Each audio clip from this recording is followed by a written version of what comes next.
Okay, so we're in the home stretch now. Everybody's had cookies. I almost didn't want to come back inside because there's a bunch of mullet out there, but that's all right.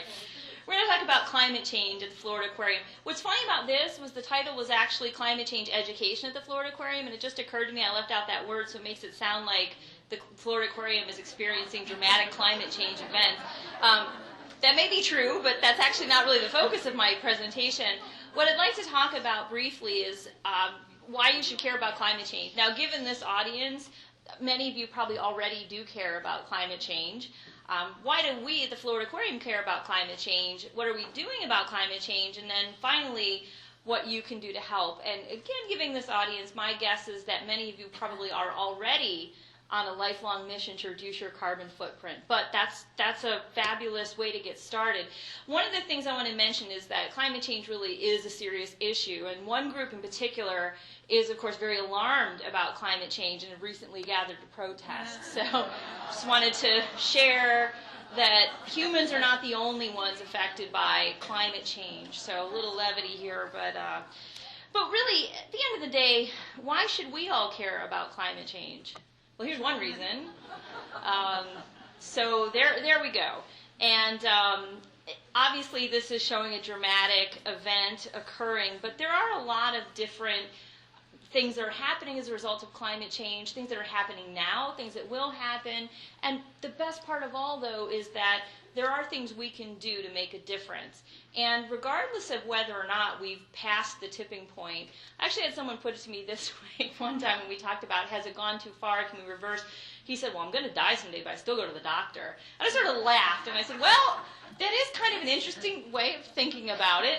As long as we're here on this earth, let's make it the best that it can possibly be, and why spend time worrying about whether we've gone too far? Because if we have passed that tipping point, we can't change that. So let's try to do the best things that we can do for ourselves as humans and citizens of the planet, but also the habitats that we have around us, the animals that we all find so compelling, and just the very health and human connections that we need to just exist on this planet. So, but when it comes to climate change, I may be showing my age here, but do you ever feel like Donald Duck in Math Magic Land? Now, the first time I saw Donald Duck in Math Magic Land, it really resonated with me because I wasn't the best math student early on in my life. And, of course, Donald Duck goes in and the numbers are basically attacking him, and it feels very, very overwhelming.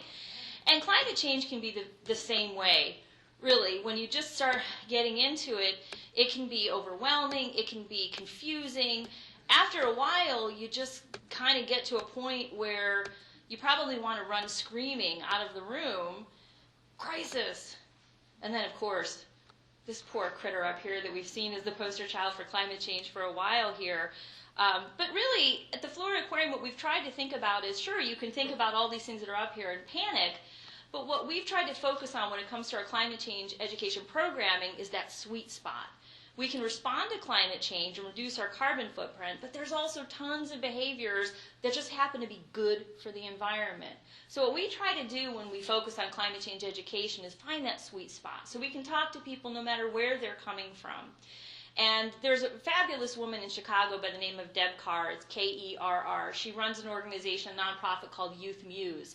And she came and gave a presentation to our department last year, and it really resonated. She put a slide up on it. I should have actually borrowed it, but I wasn't intending to talk about it. But one thing that she really mentioned to us is that when you have an audience in front of you, they're typically comprised of three different kinds of people: the choir, the congregation, and the non-believers. And she said, as educators, we tend to spend most of our time on the choir and the non-believer. And she said, but the congregation is really where the meat is at. Those are all the people that are ready to hear your message and haven't really decided one way or the other. And she said, don't waste your time. She said, sure, have a conversation with the choir because they're going to reflect back to you what you want to hear. But you're not going to change the opinion necessarily of the non-believer any more than they're going to change your opinion. She said, is somebody going to have a 5-minute conversation with you and convince you that climate change is not happening? I said, of course not. She said, then why do you think you can do that for someone else? I went, oh, I don't know. Because I'm better? No. that's not the truth. It's very, very real. She said, spend your time on the congregation and spend your time on the things that are really going to move the needle. And at the end of the day, if you talk to someone and they still aren't ready to talk about climate change, but you've gotten them to change a behavior that's going to make a difference, that's moving the needle. So what I wanted to do just quickly was share a summary of some of the projects that we've done at the Florida Aquarium or are doing, just to give you a sense of some of the things we've done over the past several years, to hopefully give you a sense of why we needed to sort of bring order to the chaos. One of the first grants we got was from the Ocean Project. They've done some phenomenal surveys. If you just go to oceanproject.org, they've done oceans and climate, people's responses, what people think about climate change, what people think about the oceans. They did a recent survey about ocean acidification and found that most people don't know what that is. So if you try to talk to them about ocean acidification, you need to kind of back up and explain what that is and why it's happening. And if you go to the Ocean Project website, you'll just see some fantastic reports from the last 10 years or so about public perception. And the other thing you'll find if you go to their research is that when the economy is good, when things are going well, people care about the environment and they do a lot. When things are not going well in some of those other arenas, the environment gets sort of pushed to the side. And their research does bear that out. I think we probably know that. That sounds like common sense. But their research over time will show you, if you look at different years and different things that are going on, you'll see that the environment will fluctuate based on what's happening. Again, how the economy's doing and the things that people perceive as real right here. Environment is a long-term thing in a lot of people's minds, even though we all know it can be very short-term. Whether you can pay your mortgage next month is a very real, right in front of you issue, more so than I'm going to plant a tree that maybe in 10 years will be a certain size. So I think in this room we probably understand that that's short-sighted, but in general terms, not for most people. I think most people do tend to think about what's right in front of them. So we did a program with the Ocean Project where we worked with middle school students and teachers, and ultimately what we did was we did a series of climate change workshops with the intent that those teachers would go back and do some type of community service or service learning project with their students.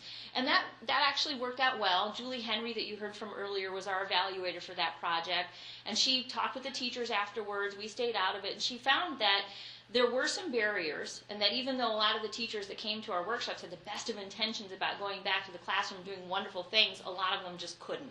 Some of them could, and we found out from them how they were able to do that. And then the ones that we couldn't, we tracked sort of what some of the barriers were so that maybe the next time we do something like this, maybe we'll be able to remove some of those barriers before sending teachers off into the classrooms to do these wonderful things and we never talk to them again. And that's an unfortunate thing that does tend to sometimes happen in some of our programs is we have these one-shot kinds of things and then we hope for the best and people go away. And we're trying to do more programs where we can have long-term relationships so we can learn better for ourselves how to make a difference.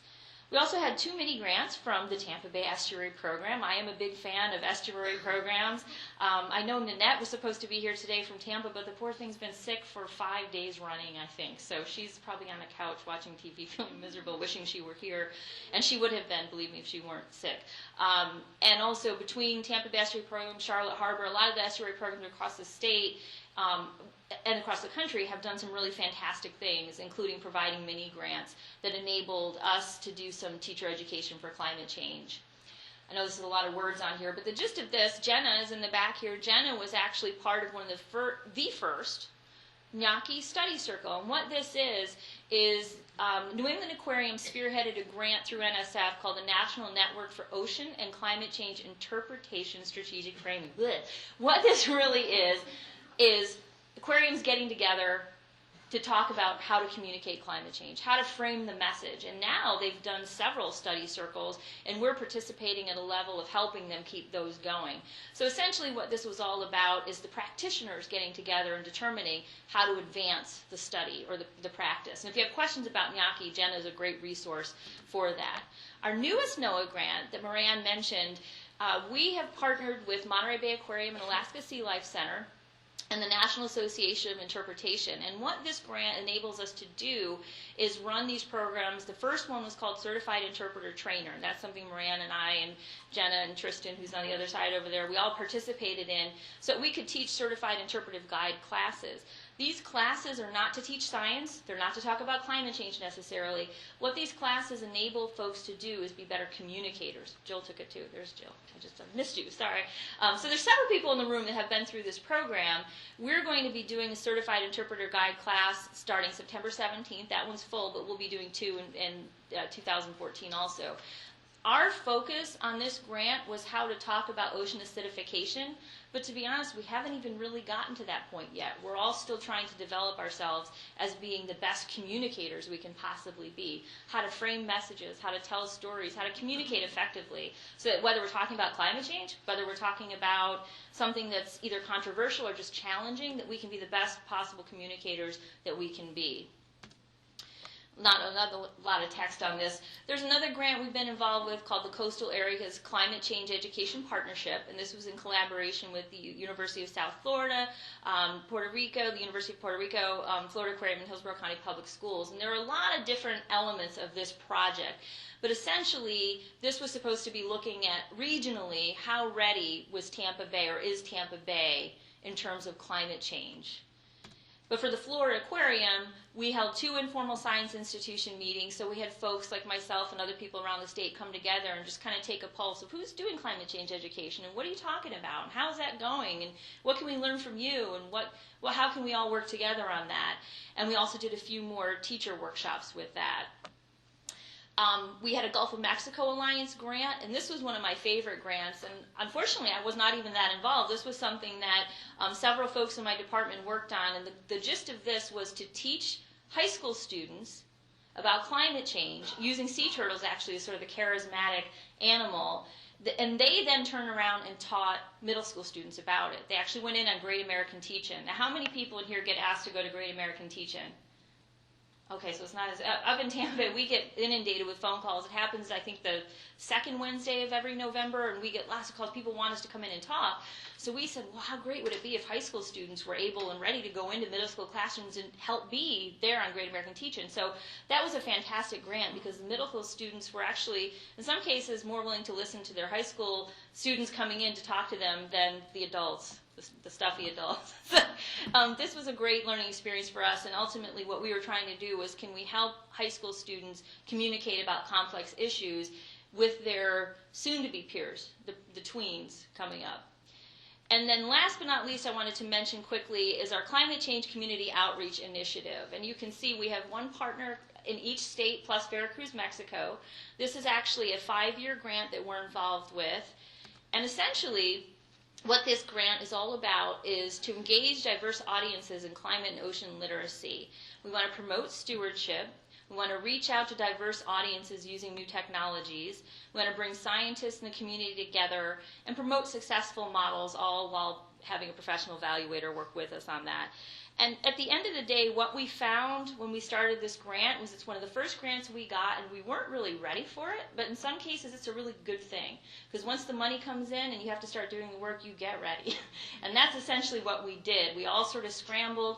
We found that the Institute of Marine Mammal Studies in Mississippi, out of the 6 of us, was really the only organization that really was already doing climate change education, and the rest of us were kind of, well, maybe we'll do this, maybe we'll, at least when we applied. We applied in 2009, so we had started thinking about climate change education, but we weren't doing anything really comprehensive at that point.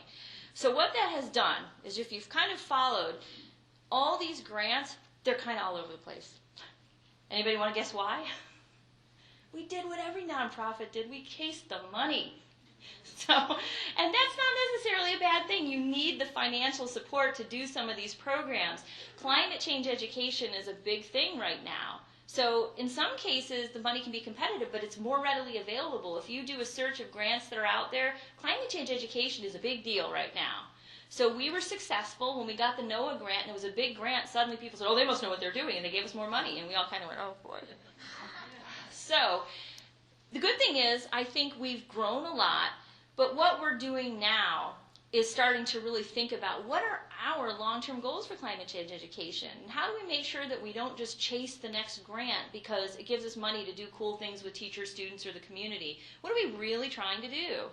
So, oh, that was a word cloud I did with my department, by the way. This was a fun exercise. We had everyone in education basically give us as much information as they could. What did they know about climate change? And so what ended up happening was one of the people in my department then took all of our answers and created a word cloud, and it was really kind of neat because it gives you a real quick visual of what resonates, at least with my department. And so we find, I was surprised ocean acidification was so large, but then I realized we're sort of skewing things because we've been doing work with coral and ocean acidification.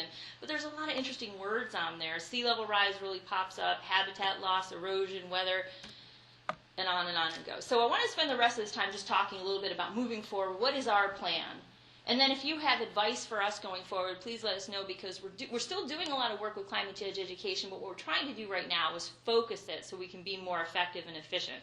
So I pulled together 5 climate change agents. So there I am hiking in Alaska, Kevin Van Deen, Lauren Tyler, Jenna who's here, and Heather Segura. The 5 of us are meeting on a regular basis and doing work in between the time we meet to advance our climate change education strategy and plan. So the first thing we wanted to do was solidify the 3 climate change themes or big ideas that we felt should guide our program development and messaging strategies. Instead of being all over the place and saying, oh, we can talk about ocean acidification today, and tomorrow let's talk about sea level, we wanted to say, well, what are our 3 main points? And some of this came out of our certified interpreter trainer class and NAI is we realized that we can't tell everybody everything about everything. It's just not possible. So what do we, now having worked in climate change education for the last several years, what do we consider important, and what do we think people really should know at the end of the day? So we developed 3 themes that I'll show you in a second, and then under each one of those we'll refine what are the few sub-themes that we really want to convey. Like under each one, what are the key kinds of things we want to talk about. So right now our key messages are, and there's 3. The Earth's climate is changing. That's the first one. Second one, while natural processes shape our climate, human actions are accelerating the rate of global climate change. And then the third is humans can take actions to reduce climate change. So that's where we landed. We had lots of different ideas, and they were pretty well vetted. We shared it with the Iñaki community. We found the first one was initially the Earth's climate is changing, an understanding widely accepted by the scientific community. We got some really interesting feedback from other folks that have been successful with climate change education. They said, well, why are you starting with an argument? I mean, what do you mean? Why do you have to state that if that comes up, address it, just the Earth's climate is changing, period. And we went, wow, that's brilliant. But one of our sub-themes is probably going to be that within the scientific community, there is still debate about the rate, not so much about whether it's happening. That's where the message gets confused. So one of our sub-themes there will probably be, we want to be prepared to talk about that. So moving forward, I'm calling this our plan present tense. This is really where we're at right now. We've developed our themes. We're still doing some of these projects and initiatives. But the next thing we're going to be doing is deploying a climate change survey. We already did a short one at a recent member night. We're going to first launch it with our education department and see how that goes and get some feedback from folks. But then we're going to send it out to all of our staff. Now, you may be thinking, well, you're the Florida Aquarium, so everybody kind of knows more about, no, not necessarily. We have different departments, different backgrounds, folks that work in operations or folks that work in marketing. They may not know that much about climate change, frankly. In fact, we were at a recent meeting, and one of the people in that department turned to us and said, yeah, but isn't climate change just natural cycles? So we realized that even within our own organization, there are folks that don't know that much about climate change. And it's not that they're climate change deniers, that they don't want to know. They just don't. It's not part of their background. They haven't taken a science class maybe since college or maybe even since high school. So it's not so much that we don't have folks that are on the bus necessarily. It's that we have folks that just focus on different things. So we want to do an all-staff survey, about 8 content-based questions and 2 questions about values that will help us frame our messages. And when I talk about values and framing, if you're talking to somebody who's very wealthy, perhaps the best thing about climate change messaging may not be the money they can save by getting a programmable thermostat. That maybe not be the way with that particular individual. So when you're thinking about framing or values, if you're talking to someone, you see that they're there with their grandkids, maybe the way in is to talk about, what do you guys like to do outside together? Oh, let's talk about, oh, you like to go to the beach? What beach do you like to go to? And then start to talk about how sea level rise is impacting some of the beaches and trying to frame it in a positive, like, did you know if you did these few simple things, you could actually help save that beach, or you could help save that fabulous mangrove area that you like to go to bird watch together. So maybe the inroads is the family activities that people do outside. But maybe for someone else it is money. Maybe for someone else it is, if you do get a more fuel efficient car, you're going to save money. You're going to spend less on gas, and you're going to help the environment too. So The next thing we're going to be doing is conducting staff and volunteer training for climate change, including behaviors that reduce one's carbon footprint.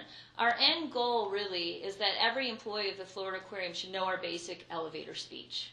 They just should. And we're not expecting people to be climate change experts. We're not expecting people to be climate change scientists. That's why there are climate change scientists, so that there are people out there doing the on-the-ground work with all that important information that needs to be done and the important work that needs to be done. We're communicators. We're disseminators of messages. So I would hope that when this is all said and done, if somebody walks in and sees someone in a blue shirt with a name tag and says, oh, you know, what's going on with climate change? That person, no matter what department they work in, could just say a few key things to understand what the Florida Aquarium's position is on it, and also, and did you know if you did this one simple thing, you could make a big difference? So that's our goal. And then we're going to start to incorporate appropriate climate change messages into visitor programming. I have to say, we had a really big day at the Florida Aquarium about, I don't know, when did we put the penguins up? In April? Well, we've had penguins for a number of years. But the first time we put them out on a permanent exhibit, we had them as basically we take them out and people could actually see them walking around. And that was really exciting, but people would come and say, where are your penguins? And if they weren't there at a time that they were out as part of a program, they didn't get to see them. So we put them on permanent exhibit fairly recently. And for the first time in our history, we actually put climate change into the permanent graphic. We all went out and had drinks. It was fantastic. That was a big step for our institution, because for so long we've been told people don't want to talk about climate change, but I will tell you that the educators that are out on the floor will tell you differently. People do want to talk about climate change, so it's time to address it. And it was a very light message, but it talked about how climate change is affecting penguins. And that was the first time in our institutional history that something permanent that everybody that walks through will see the word climate change and or sea level rise. So that was a big step for us. Now, some of the other things we do, like the daily programs and the shows and so forth, we're going to start talking a little bit more about climate change. And then last but not least, and this is probably one of the most important things that I think we need to be focusing on, is seeking out new opportunities with a focus on expanding our new grant opportunities rather than new programs that don't make sense for who we are or that don't continue on with the work that we're doing. So no more chasing the money that's just going to send us off in different pathways. I heard it put, somebody said, if you try to be everything to everyone, you end up being nothing to nobody. So that's kind of what we're looking at, is we really want to be good at what we're doing. We want to have the messages be solid. We want to be able to get out there and be efficient and effective in how we relay them. And just chasing grant after grant and opportunity after doesn't get us there. But what can you do to help? One simple thing to do. Julie talked about this earlier. This was a new thing for us. When we got one of our grants, we said, this is the genesis of this. We go to outreach events, fairs, and festivals, and we can't always take an animal. And some of you work for organizations that understand that if you are coming from Moat, or you're coming from Florida Aquarium, or you're coming from people, the first question is, hey, do you have anything with you alive today? What you got in that bin right there? And if you tell them it's just a tablecloth, they get really mad.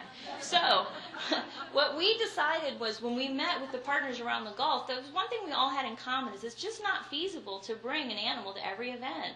You're not going to bring an alligator on a 95-degree day when you're outside. It's just, you just don't do it. So one of the things we said is, wouldn't it be great if we had something fun and cool and compelling that we could bring out that doesn't, get heat exhaustion? So what we basically said was, one thing people love is computer games. So we actually developed a game called oceanandclimatedefender.com with the intent that when we went out and did outreach events, people could come over and play a game. Now, we've done it where we have the game out and we also have an animal, and people are just as excited to play the game. When we met with Mind Clay in Tampa, their technology company, initially we were just going to have a game on a computer and it was going to be fun and people would come and play it and they'd walk away and want to go out and save the world. What they said was, yeah, that's great, you could do that, but if you connect it to social media, then they can share it with people, they can continue to play it, they can post their scores, they can brag about it. And we go, geez, we never thought about that. So instead of just having it be a static computer game that we take with us, you can actually go to oceanandclimatedefender.com, you can play the game, and then you can do things like I did here where I say, I just leveled up. And then my friends go, what? What was she doing? You know, I always say, I get these constant things about Bejeweled Blitz and Mafia Wars and all kinds of crazy stuff on Facebook I've never played. And so this is the same kind of idea here, Candy Crush. That's the next one. That's the latest one. I see people playing these games. I don't necessarily play them. But this oceanandclimatedefender.com, it's a game that you play where you make choices that reduce your carbon footprint. And along the way, you get to go on animal missions, and you get to see different things happening, and it's a lot of fun. It's the first time we've ever done anything like this. So I hope you go on. Oh, the other thing about that, too, is on that oceanandclimatedefender.com, right below the game, you can actually click a button to make a simple pledge to change a behavior. But when you play the game, there's also a point in the game where a button will pop up and say, hey, having fun? How about making a pledge? Your game progress will continue, but it's your captive audience, and we have a list of 17 behaviors that are simple, easy to do, they'll reduce your carbon footprint, and you make the pledge, and we follow up with you to see how you're doing. If you're willing. You're not required to give your email address, but if you do, that's part of the grant, is they do want us to follow up with folks and say, so, how's the buying local going? Is that working out for you? So, last but not least, one of the things that I always like to say is that as educators, we tend to be the jacks of all trade, and we borrow and beg and steal from everyone else that we can get information from. So obviously, when we're forming our messages and our content, we try to go to the reliable, vetted sources. So I put some information up here of some great websites. You're welcome to contact me at any time. But the top one, the climateinterpreter.org, everyone should join climateinterpreter.org because it's a fabulous clearinghouse of not only climate change content, but who's doing what. So if you want to find out who's doing teacher workshop on climate change, you can then write an email to John Anderson up at New England Aquarium and say, hey, I see you do teacher workshops. Can you share some information about that? Or if you want to know who else is writing climate change computer games, you can go in there and it'll tell you that. But it also posts reports, different kinds of content, classroom activities, and then the other stuff you see on there are probably websites you might be familiar with. Climate.gov is the NOAA site. There's also the EPA. The NASA site for climate change. So all these sites are fabulous resources for climate change information. And at the bottom I restated the oceanandclimatedefender.com. And with 1 minute and 54 seconds remaining, if you have any questions, I could take them now as I have the last minute and a half or so, and then I'll be lingering after the last presentation too if people have questions. Questions for me, and thank you all for being here. Yes, Mindclay is a creative company. They're really a neat company. You walk in, they've got bean bags and chalkboard walls. They're all creative people. They wear jeans, and they're all artists and technology folks. They've won Emmys. They're just a neat group. They're not science people. They rely on us for the science. They're called Mindclay Creative, and essentially what they do is help companies develop these technological tools that we don't have the infrastructure. We could never develop a game. We just don't have the people or the background. So we tell them what we want, and we wrote them into the grant, and they did the game for us. We fed them the content. They made it work. They're fabulous. They really are a great company to work with. What's that? Oh, can you take a picture? Other questions? Sure. Can we keep track of how many people have played the game so far? Yes. That's actually something Julie Henry's been helping us with because I didn't know that much about Google Analytics when we first came into this arena. So when we were developing the game and working with the Ocean and Climate Defender website, Julie worked with Mindclay to build in some of those analytics and trackability and where people click and how they get to the game. So that's all retrievable information. And it's fabulous. You print out a report. And the grant funder, NOAA, they didn't ask us for that, but they love that we can give it to them. And it's easy. It takes 5 minutes for us to download the report. All right. Thank you all very much.